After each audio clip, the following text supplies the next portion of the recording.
Hello everyone, lifestyle ইয়ার আরও একটি নতুন ভ্লগে আপনাদের সকলকে অনেক অনেক স্বাগত জানাই। আশা করি সকলে ভালো আছেন, সুস্থ আছেন, সাবধানে আছেন। আজ আমাদের মথুরায় তৃতীয় দিন। সকাল সকাল বেরিয়ে অটো রিজার্ভ করে প্রথমেই চলে এসেছি মথুরা জেলার ছোট্ট একটি শহর গোকুল, যাকে কৃষ্ণের বাল্যভূমি বলা হয়। মথুরা থেকে মাত্র 15 কিলোমিটার দূরে যমুনা নদীর দক্ষিণ পূর্ব তীরে অবস্থিত।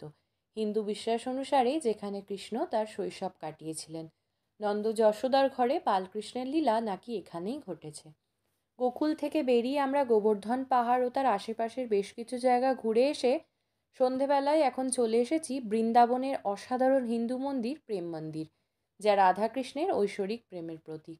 আর এই সম্পূর্ণ মন্দিরটি জানেন 55 একর জমিতে বিস্তৃত। জগৎগুরু কৃপালুজি মহারাজ 2001 সালেই মন্দিরের নির্মাণ কাজ শুরু করেছিলেন এবং 2012 সালে এই মন্দিরের উদ্বোধন হয়। মন্দিরটি ডিভাইন ল্যাবের টেম্পল নামে পরিচিত। চলুন এখন মন্দিরের ভিতরের দিকে যাব। আর এই সম্পূর্ণ মন্দিরটি জানেন ইটালিয়ান সাদা মার্বেল পাথরে তৈরি 3 তলা কাঠামো, যার দেওয়ালে 600রও বেশি মূর্তি রয়েছে, যা রাধাকৃষ্ণের রাসলীলা বাল্যলীলা দেখায়। মোট 94টি স্তম্ভ, 7টি গম্বুজ সহ বাগান ও ফাউন্টেন এই মন্দিরটিকে যেন আরও জাদুময় করে। সন্ধ্যায় light and sound, fountain music এবং লেজার লাইটে মন্দিরের লীলাগুলি যেন সম্পূর্ণ জীবন্ত হয়ে ওঠে। চলুন এখন মন্দির থেকে বেরিয়ে ডিনার করে ফিরবো হোটেলে।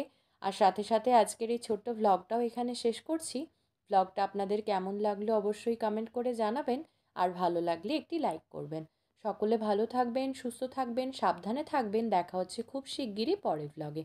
টাটা।